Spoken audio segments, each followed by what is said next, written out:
Hi, and welcome to Ones and Tooze, FP's economics podcast. Every week we take a couple data points, use them to try to explain the world. I am Cameron Abadi, FP's deputy editor, with you in Berlin, Germany. Joining me in my office, in my apartment, is Adam Tooze, FP's economics columnist and Columbia University professor.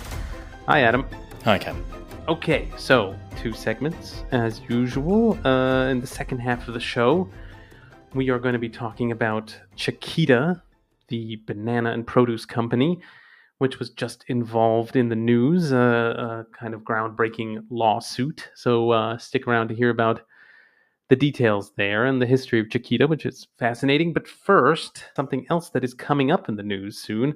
The data point there is 3,492 kilometers.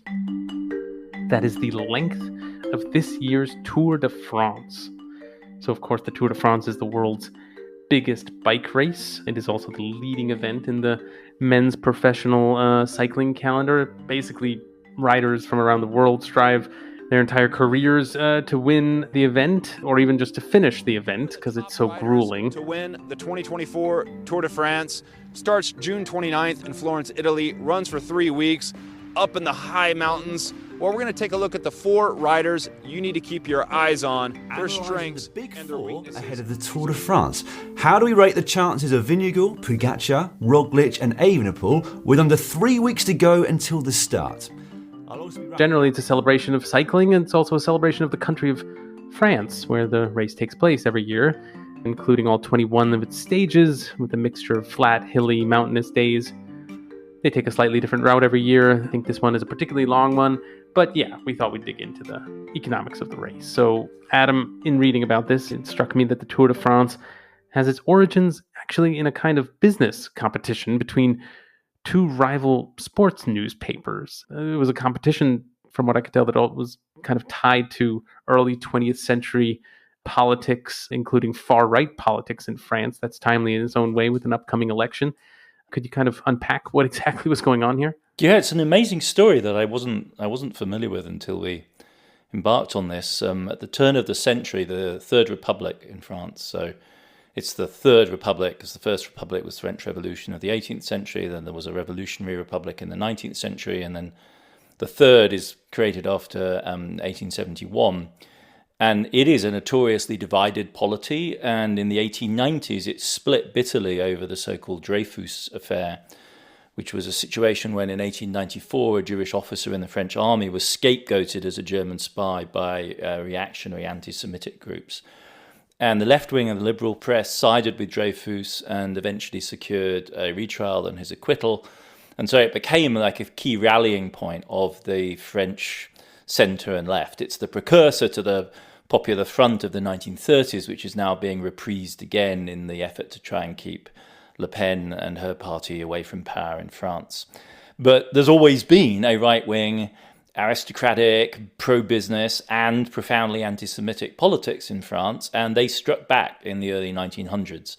And the leading sports newspaper of the day, Vélo, was a pro-Dreyfus paper, and the anti-Dreyfus folks, including notable industrialists like Michelin of tires and de Dion, who'd made cars and bicycles, were infuriated that the dominant sports newspaper of the day was Dreyfusard.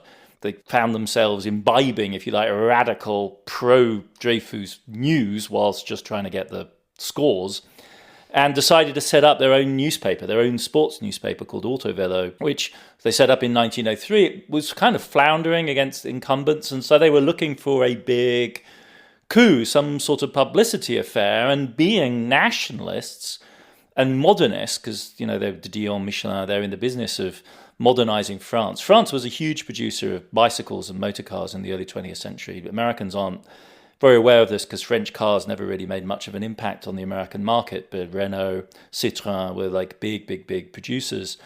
And so they thought, how about having a self-consciously modernist exploration of France by the relatively newfangled device of a bicycle? And so it became this tour of France. By the 30s, it was hugely successful. The right-wing sports newspaper was garnering 800,000 circulation during the tour of 1933. Predictably, given their politics, they ended up then collaborating during the Nazi period. They were shut down in the aftermath of the war, but L'Équipe, which is to this day, France's main sports newspaper associated with the Tour, emerges from the wreckage and is still associated with the Tour all the way down to the present day. And you said in the intro that it's riders that compete, but one of the things about all professional bike racing is that you can't successfully compete as an individual. You have to compete as a part of a team because it's crucial to maintaining the momentum of very fast, very long riding is having a team around you for psychological support, but also aerodynamic. You can sit behind your other riders and spare your legs.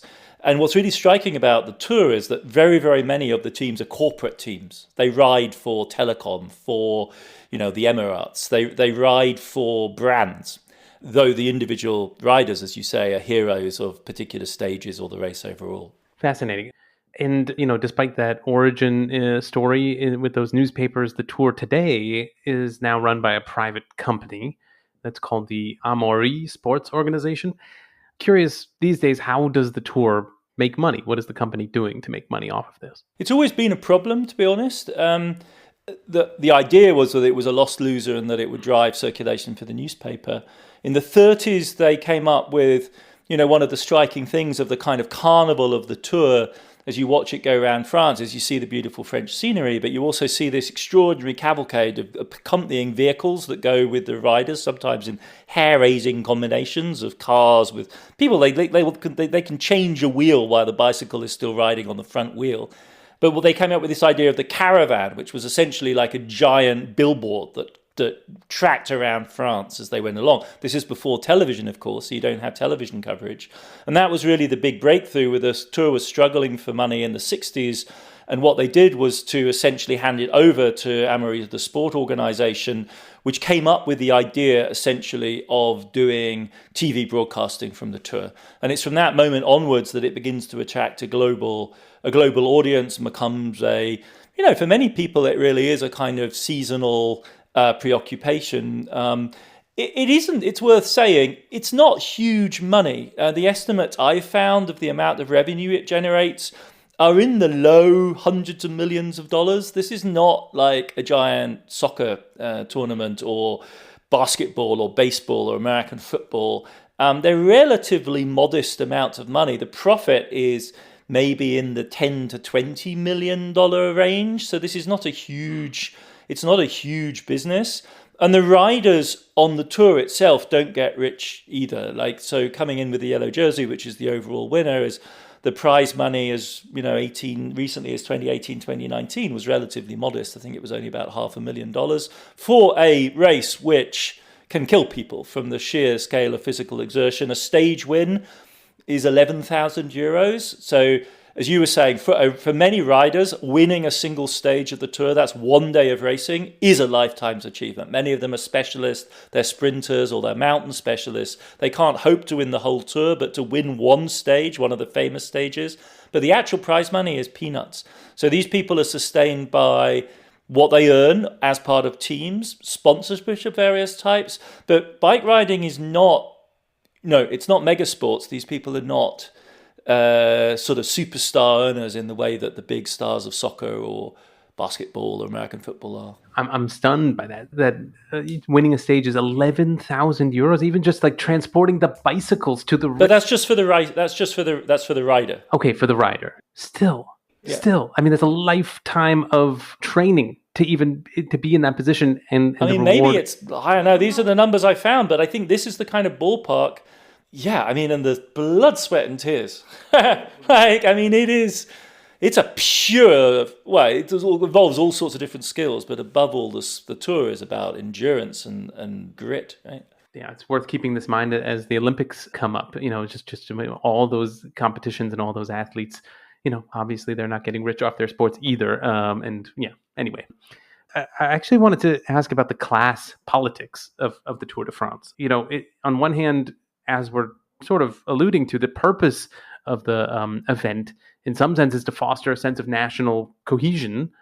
But if you dig into the history of it, it's also clear that it's a site of polarization and protests. And it struck me that athletes themselves, are maybe traditionally associated with the working class. And I guess then, maybe not surprisingly, they have a history of of striking. So how does that fit in with the kind of national cohesion purpose of the event? The bicycle is itself significant in this respect, right? Because listening to you just then, I was thinking Eric Hobsbawm, the great British Marxist historian, described the bicycle as perhaps the single greatest source of human emancipation in modern history, because it's so affordable. Even a nation as poor as China in the 50s and 60s can equip people with bicycles in their millions, hundreds of millions. The so-called flying pigeon became the emblem of like Maoist China.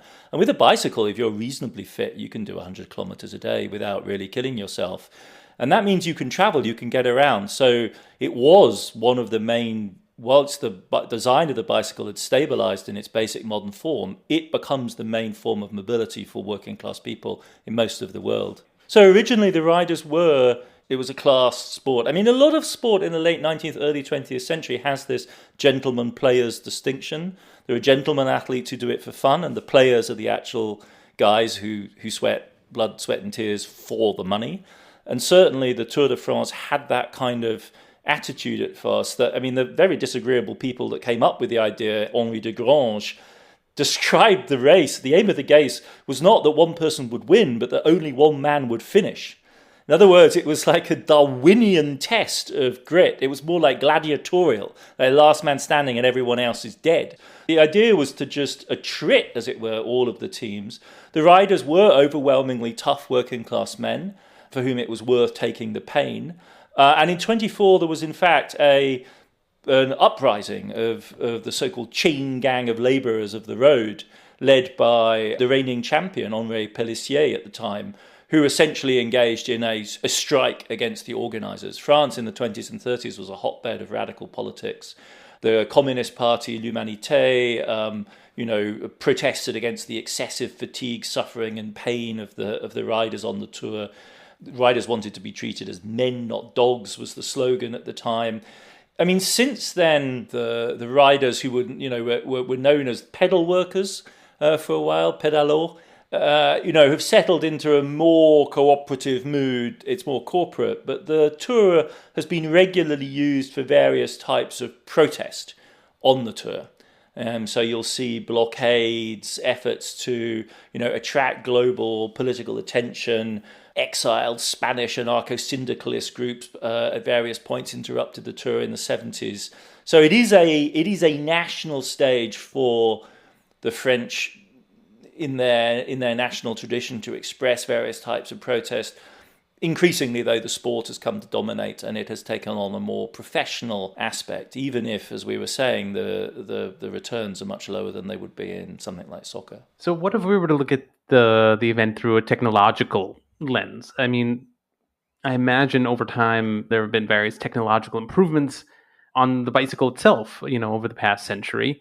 And then at the same time, we're talking about how grueling this event is. Obviously, it's no secret that doping has always been a kind of element of the sport in this event. How has doping experienced technological improvements over the past century? Well, starting with the bike, I mean, the history of the bike is about 200 years old. So the very first ones were produced by a German inventor, Karl von Drais, which is a sort of like a hobby horse. You see German kids learning to ride on them now. They're very clever because you learn basically to balance without having to pedal. So it's basically a scooter that you sit on and then you drive it along with your two little feet. I wish I'd had one of those when I was a kid.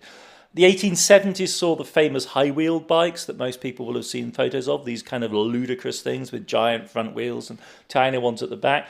It's the 1880s that really sees the modern so-called then safety bike invented, which has two wheels of equal size, pedals, chain driving the back.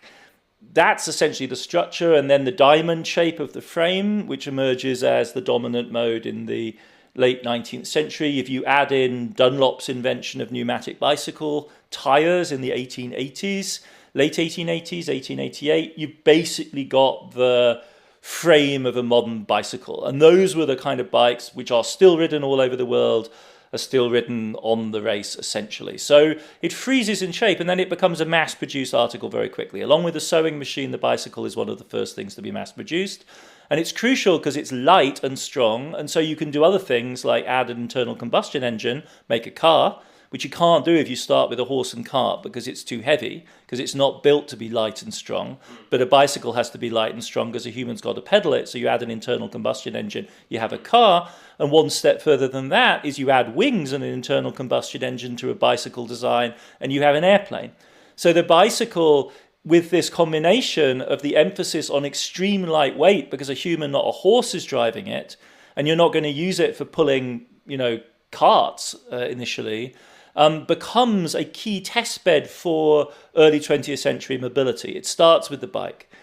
What you then see is the development of gears. So the derailleur gear, the classic arrangement, that nice little flow of little cogs that you see at the back, and then the 3 or 4 big cogs that the chain can move over. That is the derailleur design. It's introduced between 1900 and 1910.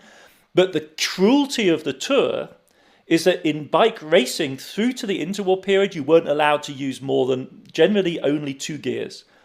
So when you do mountain stages, essentially with only 2 gears, it's torture. Anyone who's ever tried to ride a bike uphill knows that it's just agony unless you can shift down. And the more gears you have, the more you're able to actually deal. Mountain bikes will be unthinkable without 10, 15 gears that people take for granted today. So that gearing was introduced in general bicycles in the early 20th century and postponed deliberately into the later century to raise the challenge. And the same is true for bicycles today. I mean, there have been huge innovations above all in frame weight recently.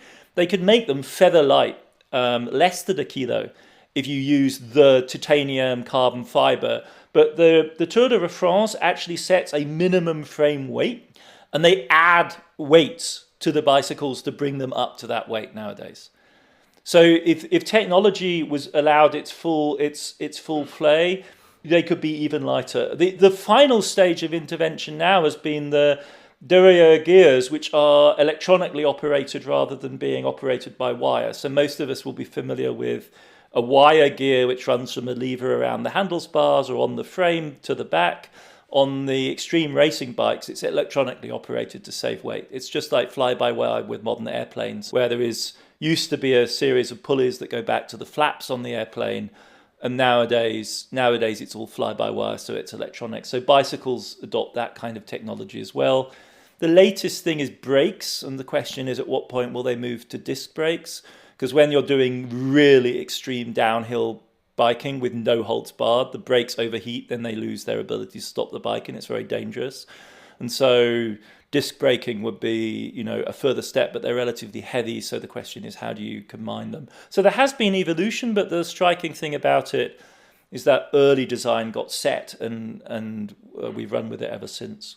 Has doping also had technological improvements over the past century? Well, I mean, it's gone underground. That's the thing. I think the crucial thing is that in the early stages of the Tour, it was well known that everyone was on various types of drugs. There simply wasn't any other way of surviving the pain of the Tour.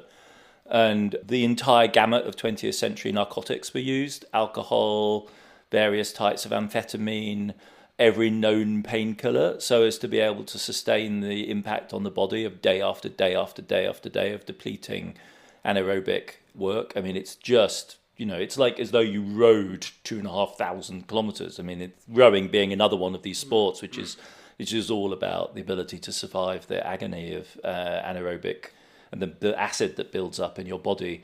By the 60s, doping had gotten to the point where people were severely medicated and at times unable to really properly function. So there are several incidents where people die or go off the road and are barely conscious as they're doing it. A British rider died in 1967. This was a legend I was brought up on as a kid, a guy called Simpson, that just basically on one of the hill climbs just keeled over and never recovered.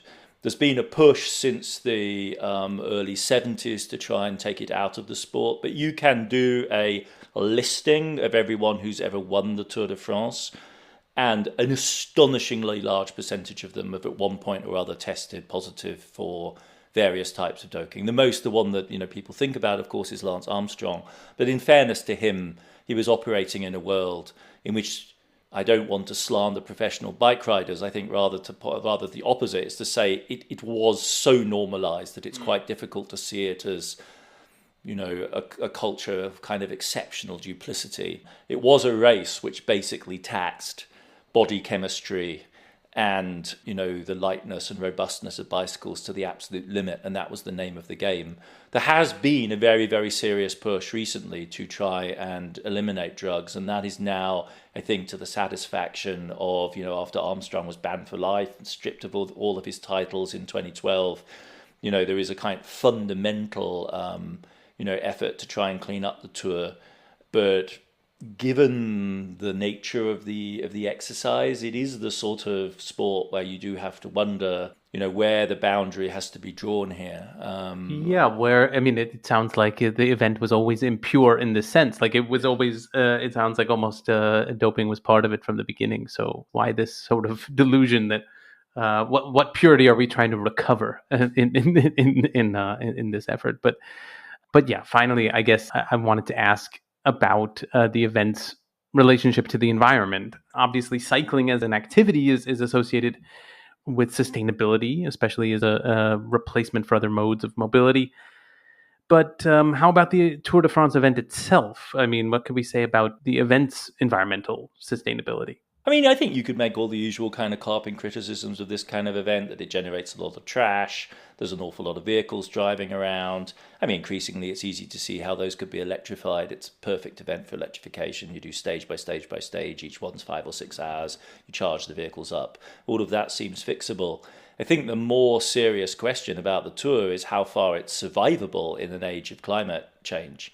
I think the real question is the human body capable of handling the stresses that the Tour imposes on it, given the increasingly extreme temperatures in Europe? And certainly sports commentators in recent years have begun to say that we need to define a new era of the Tour de France, which is, the era of the Anthropocene, the era of the changed environment. It's notorious for these legendary burning hot stages in the south of France. But we are now reaching extremes that may make it impossible for people to function. The thing about the Tour is it tests the body to the limit. I was about to say, for the Tour to function safely, but there's something ironic about that, because the Tour is not about safe practice. The Tour is, in fact, a profoundly testing, grueling ordeal for the human body. So the question, I think, will be simply what kind of performance can be achieved under the conditions that may prevail in many months of the year in France during the summer. So those questions are going to be asked about the Olympics as well this summer in France, whether or not there's going to be enough air conditioning for the athletes, or whether that too will become difficult to operate. So far, the European summer's not proving terribly warm. But there have been, very, very hot spells in France recently that have claimed significant numbers of lives. And I think that's the kind of direction in which that question is perhaps more meaningful. Less what does the Tour do to climate change, but what does the climate change do to the Tour? Yeah, on one hand, it sounds like they could simply shift the time of year they hold the Tour. But on the other hand, there is something, I wouldn't say poetic, but almost kind of like revealing about the worsening conditions of the Tour itself. You can't shift the time of year that you do the Tour in France. No. It's like saying we can shift the time of year at Christmas. We'll have more snow in February, so we'll shift the day. No, for the French summer, this is a defining, it's a defining moment in the French summer. It's up there with the 14th of July, the great August summer holiday. It's a key moment in French summer ritual. So if that is what happens, it will indeed be a dramatic impact of climate change. Touché. We have to take a break here though now, but we'll be back in a second to talk about Chiquita.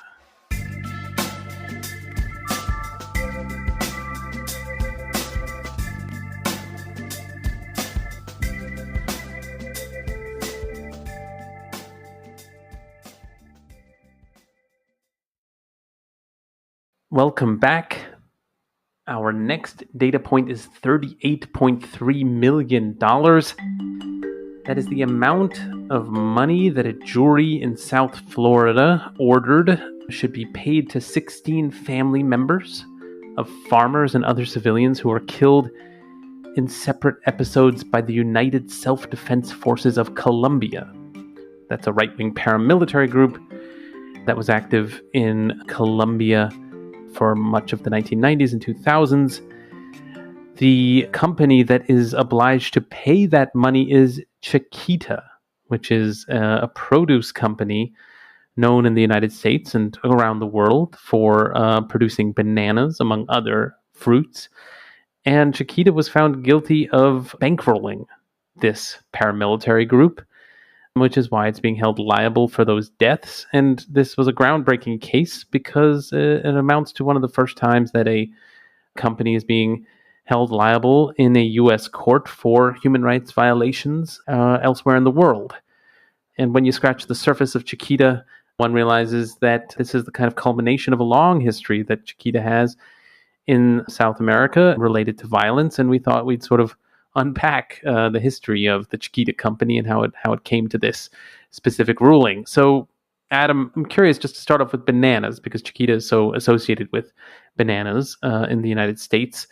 When did bananas go from, being a kind of exotic delicacy to the most popular fruit in the world, essentially, or in the United States at least? I mean, what role did Chiquita exactly play in that process? It's a truly astonishing story, because if you put another set of lenses on when you talk about trade theory and economics, like one of the standard examples of something you probably can't have in most of Europe is the banana, right? You've got to grow it somewhere else and then ship it.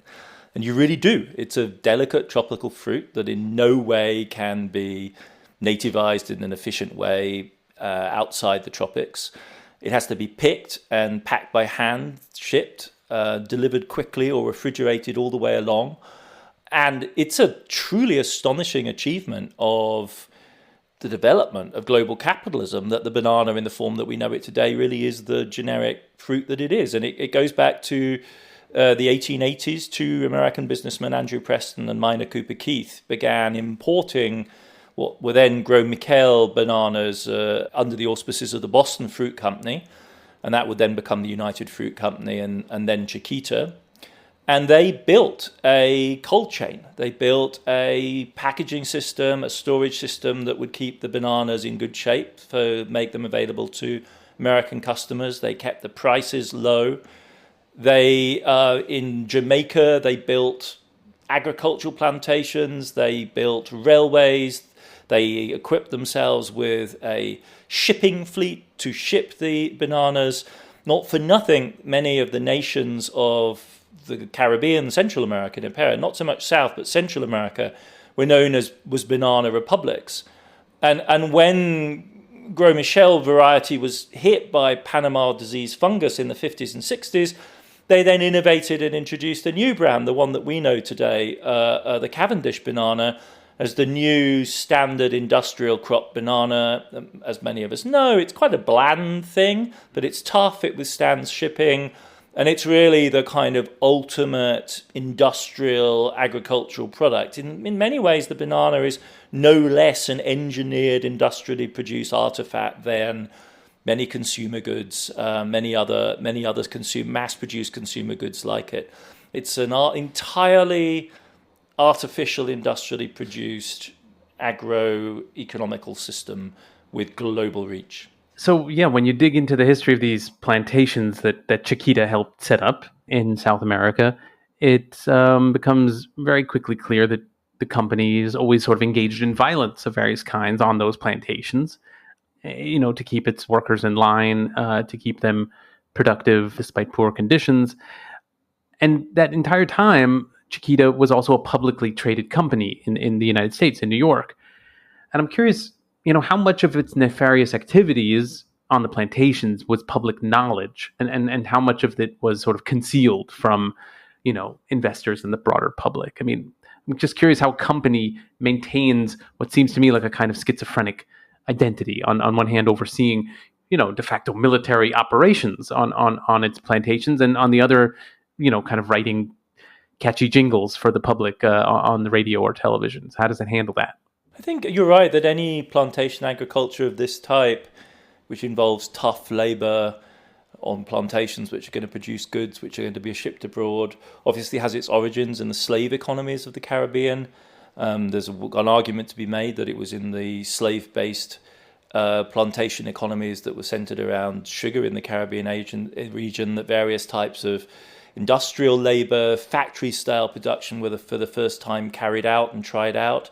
I mean, the case of the United Fruit Company notably in Colombia, I mean, it has taken on repeatedly extremely dramatic form. And one moment in particular is really emblematic, I think, of this history. It's the so-called Banana Massacre, which took place in a small town near Santa Marta in Colombia in December 1928, when after several weeks of striking, the United Fruit Company refused to negotiate with the workers.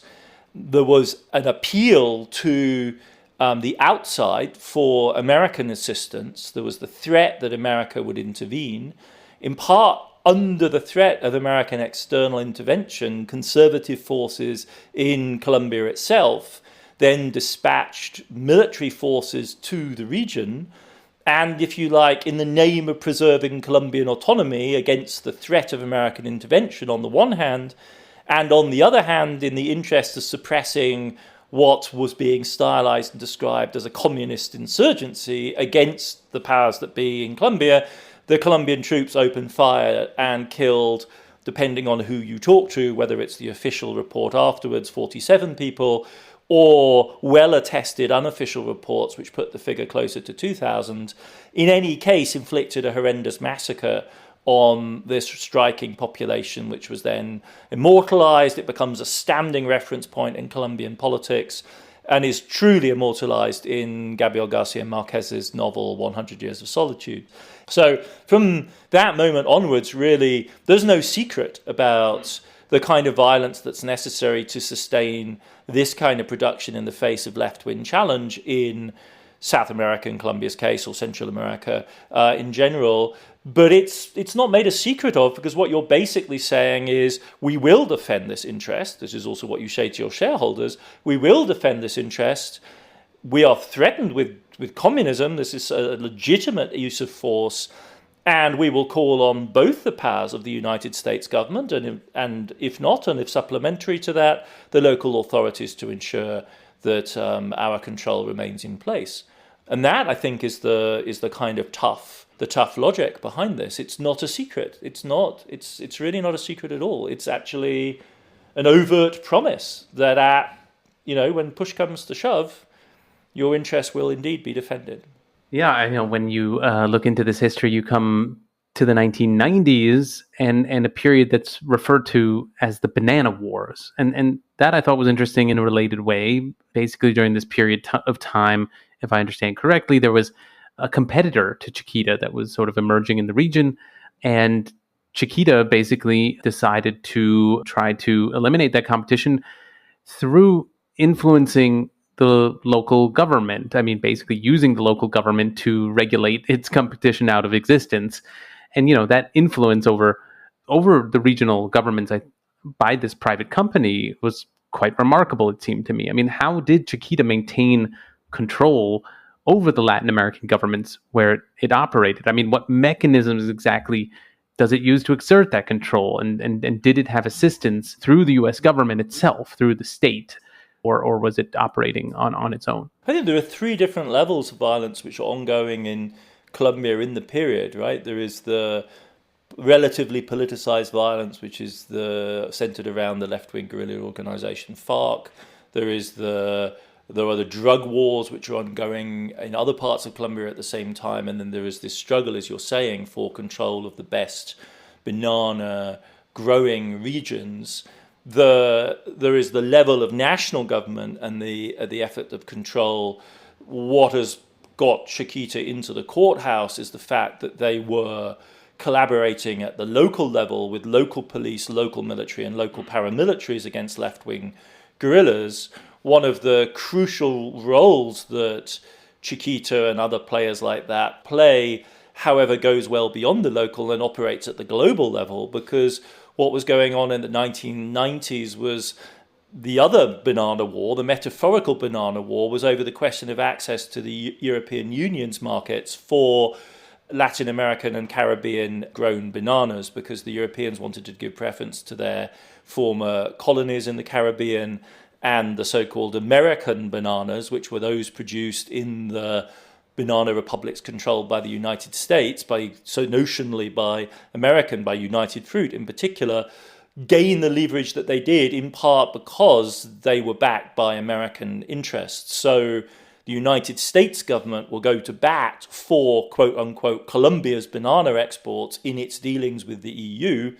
The Colombian banana exports in large part coming from United Fruit. And so that's one of the ways in which the United Fruit Company, as it were, or Chiquita, is exercising leverage over weak national governments. At the local level, it's allying itself with the power brokers, the men with guns, and at the global level, it effectively brings the United States onto the side of those governments in their struggles over trade policy with the EU. Yeah, I mean, I'd love to unpack. I'd love to unpack the issues that are involved in this specific case. Basically, Chiquita, as we were discussing, is being held liable for paramilitary killings, but the company claimed that it paid those paramilitaries to keep its own employees safe in those countries. And so, I'm just curious, if one takes a step back here, when businesses operate in unstable countries, what are the options available to them to achieve security? I mean, does operating as an outsider in certain countries require companies to have a de facto military policy of one kind or another? Or does it just basically require them not to be in those countries otherwise? I mean, what are the options? I think it really depends by what we mean by unstable and what the source of the instability is. I mean, it is definitely the case that rich, powerful Western companies operating in places where there are serious law and order issues have quite carefully defined policies about what risks they will cover for local employees and what not, how they will defend them and how they will not defend them. For their expat employees, they have security and extraction plans. I mean, on behalf of a friend who was in a dangerous place at a recent business meeting, I was in fact offered a telephone number to be used in case of emergencies. So if that person needs getting out quick, we'll help. This is the number. You call me on this number and we will set in train a process that will extract that person. So companies do have these kind of mechanisms in place. We've spoken about it a little bit with Western oil companies and the way they operated in Russia. They have go bags. People need to be able to leave in 24 hours. It's you don't mess around when somebody suddenly gets a death threat. But I think in the case of Colombia, it's even more kind of entangled because there you're not substituting your own security for the absence of a state power or protecting your folks against the threat of kidnapping simply. What Chiquita did is not that, because they were threatened by kidnapping by FARC and they did make payoffs for that, and they've never really been held liable for those actions, because I think everyone understands how complicated those kind of transactions are. No, what they've been held liable for is a much more proactive engagement, which is that they picked a side in a civil war, and they didn't just pick any side, they picked the anti-left side. And there's memos exchanged between Chiquita people saying, we pay these paramilitaries because they offer us much higher levels of quote-unquote support than we can get from the official military. In other words, the Chiquita people were looking for hitmen, paramilitary death squads that would deal with leftist insurgents in the banana regions that they were interested in. And they didn't think they would get enough coercion from the state, and so they shopped for some extra coercion from somebody who was more determined to push their interests. And so that's a very different story from simply protecting yourself against the risk of kidnapping. This is proactively taking a side and backing the side that will crush and destroy your leftist antagonists. So Chiquita wanted the deaths. wanted... Chiquitas will use euphemisms like they will deal with any sign of communism in the region. And we will get, quote, we cannot get the same level of support from the military. So what that's saying to you is, the military aren't hard enough, they won't quash this hard enough. But if we deal with these people as disagreeable as they are, the problem will go away.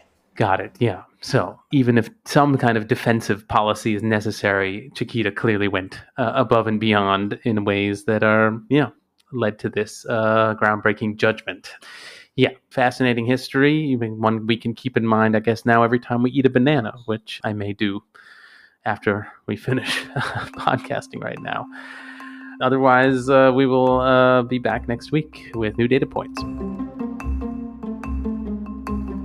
Ones and Tooze is written and edited by me, Cameron Abadi, along with Adam Tooze. It's produced by Claudia Tatey, Laura Rossbrow-Tellem, Rob Sachs, and Dan Efron. This show is made possible through the support of foreign policy readers. If you're interested in news and analysis from around the world, consider subscribing. Listeners to Ones and Tooze even get a 15% discount. Just go to foreignpolicy.com/subscribe and use the promo code TOOZE at checkout. That's TOOZE. And listeners, as always, we love getting your feedback. You can leave voice messages on the Ones and Tooze homepage on foreignpolicy.com, or email us, podcast@foreignpolicy.com, or you can tweet us. That's @OnesandTwozePod.